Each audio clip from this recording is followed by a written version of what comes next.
Hi, I'm Matt Keller-Gibson, a product manager here at RudderStack, and I'm here to introduce you to our new Dagster integration. As organizations integrate more data sources into their workflows, the processes for cleaning, transforming, and activating data become increasingly complex, especially coordinating schedules across different tools and platforms. Dagster is a popular orchestrator that simplifies this by enabling teams to schedule jobs, define dependencies, and maintain reliable, maintainable, and observable data pipelines. Now, with our Dagster RudderStack library, teams can schedule and orchestrate profiles and reverse ETL jobs directly within Dagster. But first, we need to get a few items out of RudderStack, starting with a service access token.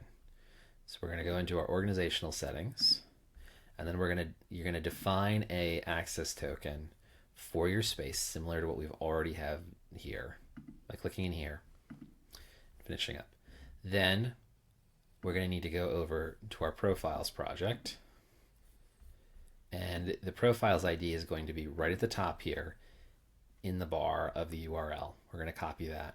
And then finally, we have to go get our connection ID for our reverse ETL sync, which we can find right over here in the settings. I got that here. With all of that, we can now go over and look at some code. So with Dagster RudderStack installed, we are now able to define our profiles ops and our reverse ETL sync ops, including putting in any dependencies we have, any configuration, and also setting a schedule for it. Once we've got all of that set up, we can import it into, we can save it to GitHub and then import it into Dagster Plus. Once it's up in here, we can see our package.